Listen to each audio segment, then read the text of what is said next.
நேத்திக்கு ஒரு பதிவுல தைலா முருகேசன் அப்படின்னு சொல்லிட்டு ஒரு நபர் திடீர்னு வந்து என்ன வந்து திட்ட ஆரம்பிச்சிட்டாரு. எதுக்குடா திட்டுறாரு அப்படின்னு சொல்லிட்டு எனக்கு புரியல. ஃபர்ஸ்ட் சோஃபா மாடல் அப்படின்னு சொல்லிட்டு ஏதோ ஒரு வேர்டு என்ன பேசுற வேர்டுமே சொல்லல. நான் என்ன நினைச்சேன், அவர் மதிமுகன்னு நினைச்சேன். நம்ம மதிமுக பத்தி எதுவும் பேசவே இல்லையே, எதுக்கு ஒரு சம்மந்த இல்லாம நம்மள திட்டுறாரு அப்படின்னு பார்த்துட்டு இருந்தேன். அப்புறம் பார்த்தாச்சுன்னா ஒருவேளை வேற ஏதாவது ஒரு கட்சியா இருக்குமோ அப்படின்னு சொல்லிட்டு காங்கிரஸா இருக்கும்னு சொல்லிட்டு காங்கிரஸ் சொல்லி பேசிட்டு இருக்கேன். அப்புறம் அந்த ஆள் ரொம்ப நேரம் வரைக்கும் சொல்லவே இல்லை, அவர் வந்து விசிகான்னு சொல்லிட்டு. அதுக்கப்புறம் நானா ப்ரொஃபைல் ஓப்பன் பண்ணி பார்க்கும்போது விசிகான்னு தெரிஞ்சிச்சு. ஓகே, அப்போ என்ன என்ன பிரச்சனை? இப்போ கெட்ட வார்த்தை, லைக் எக்ஸ்ட்ரீம் கெட்ட வார்த்தை என்னோட பேஜ்ல யாரெல்லாம் கமெண்ட்ஸ் பண்ணியிருந்தாங்களோ எல்லாருக்கும் சராமரியா கெட்ட வார்த்தை. அது முக்கியமா பெண்களுடைய ஐடியா பார்த்து பார்த்து அவரோட வீரத்தை வந்து காமிச்சிட்டு இருந்தாரு. அப்புறம் ஒரு நம்பர் ஒன்று கொடுத்துருந்தாரு, இந்த நம்பருக்கு எனக்கு கால் பண்ணுங்க, கால் பண்ணடி, உனக்கு பில் இருந்தா பண்ணடின்னு சம்திங் ஏதோ பண்ணியிருந்தாரு. அப்போ நான் ஸ்கிரீன்ஷாட் எடுத்து வர நான் ஷேர் பண்ணியிருந்தேன். பண்ணிட்டு கால் பண்ணியிருக்காங்க. பண்ணால் அந்த நம்பர் ராங் நம்பர். திருப்பி நான் கமெண்ட்ஸ் போட்டு, நீ தானே நம்பர் கொடுத்த, நம்பர் ராங் நம்பரா இருக்கேன்னா அதுக்கு பதிலே சொல்லாம ஏதோ பேசிட்டு இருக்கான். அப்புறம் ஃபைனலி என்னன்னு பாத்தீங்கன்னா, ஒரு பெண்கள் அரசியல் பேசினா அரசியல் பொதுத்தளத்துல அவங்க எப்படி ஆயடைக்கலாம் அப்படின்னு சொல்லிட்டு மேக்சிமம் கமெண்ட்ஸ் வருது. உன் புருஷன் பிள்ளைய பாருடி, உன்னை நான் அவுத்து விட்டுருக்காங்களா, உனக்கு வீட்டுல வேலை இல்லையா, சமைக்கிற சோறு திங்கிற வேலை இல்லையா அப்படின்னு சொல்லிட்டு நிறைய கமெண்ட்ஸ் வரும். அப்புறம் இந்த மாதிரி உன்னை வந்து நார்மலா கிழிச்சிடுவேன், நீ வந்து ப்ராஸ்டிடியூட், இப்படிலாம் நிறைய வேர்ட்ஸ் எல்லாம் வந்து கொடுத்துருந்தாரு. நான் என்ன சொல்ல வர்றேன் அப்படின்னா, பெண்கள் வந்து வெறும் சமைக்கிறதுக்கும் குழந்தை குட்டியை பாத்துக்கிறதுக்கும் மட்டும் இல்ல, அந்த காலம் மாதிரி ரொம்ப நாள் ஆயிடுச்சு. ரெண்டாவது உங்களை மாதிரியே எல்லா வீட்டு ஆண்களும் இருப்பாங்க அப்படின்றது நினைக்க கூடாது. உனக்குலாம் குடும்பம் இல்லையாடி அப்படின்னு கேட்டீங்கன்னா, எனக்கு குடும்பம் இருக்கு. ரொம்ப ஒரு நல்ல ஒரு அம்மா இருக்காங்க, அப்பா இறந்துட்டாங்க. என்னுடைய மாமியார் தங்கமான மாமியார் இருக்காங்க, தங்கம் போல புருஷன் இருக்காரு, அழகு போல என் பையன் இருக்கிறான், எனக்கு சொந்த பந்தம் எல்லாமே இருக்கு. இங்க அவுத்து விட்டு யாருமே இல்லை. அரசியல் பேசுறோம் அப்படின்னா யாரும் விமர்சனத்துக்கு அப்பாற்பட்டவங்க கிடையாது, எல்லாருமே விமர்சனத்துக்கு உள்ளாக்கப்பட்டவங்க தான். நீங்களே அதுல சில பேர் அசிங்கமா பேசும்போது வந்து என்ன சொல்லுவாங்கன்னா, என்னங்க இப்படி ஒரு பெண்களை வந்து இப்படி பேசுறீங்கன்னு கேட்டா, அது சோசியல் மீடியால இருந்து அப்படிதான் பேசுவோம், அப்படிதான் பேசுவாங்கன்ற மாதிரியும் பேசுறாங்க. அப்போ ஒரு கட்சியை நிர்வகிக்கிற ஒரு கூட்டத்தை நிர்வகிக்கிற பொறுப்பு ஒரு தலைவனுக்கு இருக்கும்போது அந்த தலைவன் கிட்ட பலவிதமான கேள்விகள் வரும். அந்த கேள்வியை எல்லாம் அவங்க ஃபேஸ் பண்ணாதான் அவங்க தலைவர்கள். இது எல்லா தலைவர்களுக்குமே தெரியும். திருமாவளவனை பத்தி பேசக்கூடாதுன்னு சொல்லிட்டு திருமாவளவனாவே சொல்ல மாட்டாரு, மணியரசன் சொல்ல மாட்டாங்க, அதுல இருக்கக்கூடிய முக்கியமான பொறுப்புல இருக்கக்கூடிய சொல்ல மாட்டாங்க. எனக்கு ஒரு டவுட் இருக்கு, எனக்கு ஒரு பிரச்சனை இருக்குன்னா நான் கண்டிப்பா நான் அதை பத்தி கேட்பேன். தனிநபர் தாக்குதல் பண்ணாம, மீனா வாப்போன்னு பேசாம, கெட்ட வார்த்தை பேசாம பேசுற எல்லாருக்குமே வந்து அந்த உரிமை இருக்கு.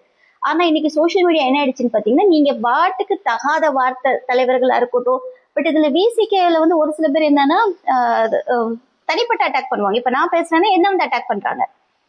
ப்ராஸ்டிடியூட் அப்படின்னு சொல்லி சொன்னாரு. அந்த ஒரு வேர்டுக்கு நான் சொல்லிடுறேன், ப்ராஸ்டிடியூட் வந்து அவ்வளவு தவறான வேர்டு இல்லை. ஏன்னா அவங்களோட உடம்ப வித்து தான், அவங்க உடம்ப வச்சுதான் கஷ்டப்பட்டு அவங்க சம்பாதிச்சு அவங்க குழந்தைக்காகவோ இல்லை ஏதோ ஒரு விஷயத்துக்காக அவங்க பண்றாங்க.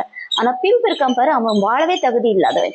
அதனால ப்ராஸ்டிடியூட்னு சொல்லிட்டு நீங்க ஒரு பெண்ணை பேசுறதுனால அவ கேவலப்பட்டு போயிருவான்லாம் நினைக்காதீங்க. நான் எனக்கு அந்த வேர்டே வராது. ஃபர்ஸ்ட் ஆஃப் ஆல் எனக்கு அந்த ப்ராஸ்டிடியூட்ன்ற வேர்டே எனக்கு சொல்ல எனக்கு பிடிக்காது. நான் என்னை சுற்றி உள்ளவங்களுக்கு தெரியும், நான் அவங்கள செக்ஸ் ஒர்க்கர்னு தான் நான் சொல்லுவேன். Because they are doing there work, they are not cheating anyone, right? அவங்க யாரையும் வந்து ஏமாத்தி பழைக்கல, யாரையும் எத்தி திங்கல, மக்களுடைய காசை கொள்ள அடிக்கல. அதனால அவங்கள வந்து அந்த மாதிரி ஒரு வேர்ட் சொன்னனால இகழ்ந்து பேசிடுவோம், இல்லை ஒரு பெண்கள் அப்படி சொல்லிடலாம் அப்படின்னு சொல்லிட்டு யோசிக்க முடியாது. அப்புறம் ஒருத்தர் வந்து சொல்லியிருந்தாரு, ஏன் இந்த மாதிரி ஸ்கிரீன்ஷாட் எடுத்து போடுறீங்க, மேல ஆக்ஷன் எடுங்கன்னாங்க. அது வந்து அக்கறையில சொன்ன வார்த்தை. ஏன்னா அவங்களுக்கே அந்த படிக்கும் போது ரொம்ப கஷ்டமா இருக்கு. அப்ப நான் தான் சொன்னேன், படிக்கிற உங்களுக்கே கஷ்டமா இருக்குன்னா அதெல்லாம் ஃபேஸ் பண்ற எங்களுக்கு எப்படி இருக்கும். நிறைய பெண்கள் இன்னைக்கு பேசுறாங்க, வீட்டுல பிடிக்காது.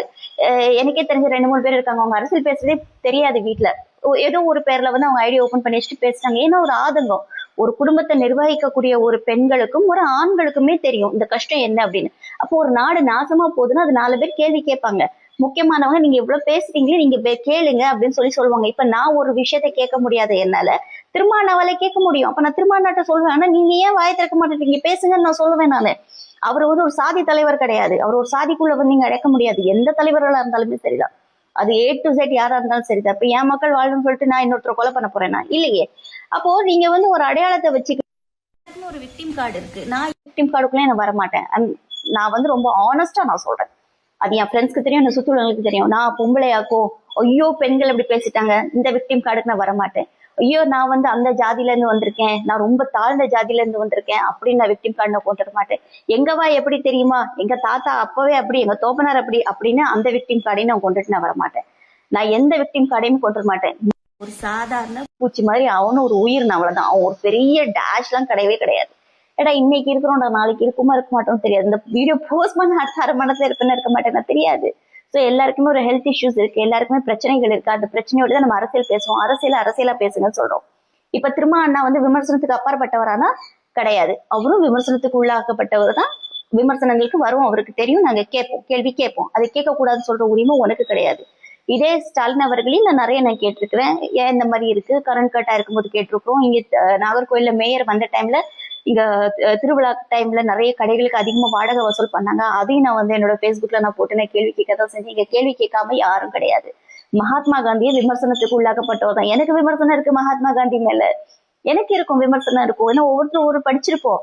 நான் கேட்கிறேன், அவர் மகாத்மா காந்தி சொல்றீங்க, அவர் இங்கதான் படிச்சாரு, அப்பெல்லாம் இங்கிலீஷ் பிரிட்டிஷ்காரன் கண்ட்ரோல் தான் இருந்துச்சு. அவர் லண்டன் போய் அவர் ட்ரெயின்ல இருந்து கீழே இறக்கி விட்டோன்னு அவருக்கு சுயமரியாதை வந்திருக்கு. ஐயோ என்ன எப்படி இழுக்கா நடத்திட்டாங்களேன்னு சொல்லிட்டு ரேசிசம்ல அதுக்கப்புறம் தான் அவர் இந்தியா வர்றாரு.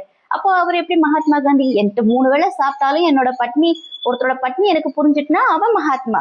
நான் எனக்கு ஒருவேளை சாப்பாடு கிடைக்கல அதனால எனக்கு ஒருத்தரோட பட்னி புரிஞ்சிச்சுன்னா அவனும் நல்ல மனுஷன், அவ்வளவுதான். ஸோ இந்த மாதிரி விமர்சனங்கள் எல்லாருக்கும் எல்லார் மேலேயும் உண்டு. ரெண்டாவது, பப்ளிக்ல வந்து கெட்டவர்த்த பேசினாலே அடங்கி போயிடுவா, மூடிட்டு போடி, அது பண்ணிட்டு போடி, இது பண்ணிட்டு போடி. நீங்க வர்றது என் பேஜுக்கு வர்றீங்க, அப்போ உங்களுக்கு பிடிக்கலன்னா நீங்க தான் மூடிக்கிட்டு பிளாக் பண்ணிட்டு போகணும். என்கிட்ட மூடிட்டு போன்னு சொல்றதுக்குலாம் உங்களுக்கு எந்த வித ரைட்ஸ் இல்லை. என்னன்னு இல்லை, எந்த பெண்களையுமே சொல்றதுக்கு உங்களுக்கு ரைட்ஸ் கிடையாது. ரொம்ப அசிங்கமா பேசுறோம் அதனால இவங்க வந்து அடங்கி போயிடுவாங்க அப்படின்னு. எல்லாம் தெரிஞ்சுதான் அரசியல் பேசுறோம், எல்லாமே தெரிஞ்சுதான் அரசியல் பேசுறோம். அதனால உனக்கு அரசியல் தெரிஞ்சா பேசு, இல்ல நீ மூடிட்டு போ. திமுகக்கும் எனக்கு நடுவுல யாரு வந்தாலும் நிர்வாகம் பொறுப்பல்ல. இது கிட்டத்தட்ட ஒரு 3rd கிரேட் ரவுடி பேசுற வார்த்தை. அப்போ இவங்களுக்கும் திமுகக்கும் நடுவுல வந்தது யாருன்னா கூட்டணிகள் தான் இருந்தாங்க. நாங்க வெளியே இருந்து ஆதரவு தெரிவிக்கிறோம். நேத்திக்கு அவர் அவமானப்படுத்தினது கூட்டணி கட்சி தான் அவமானப்படுத்திருக்காரு. IUML இருக்கட்டும், VCK இருக்கட்டும். நான் காங்கிரஸை பத்தி பேச நான் தயாராவே இல்லை. ஏன்னா காங்கிரஸை வந்து ரொம்ப பெரிய மதிப்பான ஒரு பார்வையில பார்த்தது. நான்லாம் வந்து எனக்குலாம் காங்கிரஸ் எல்லாம் அவ்வளவு பிடிக்கும். ஆனா இந்த எலெக்ஷன்ல அவங்க பண்ண விதத்துல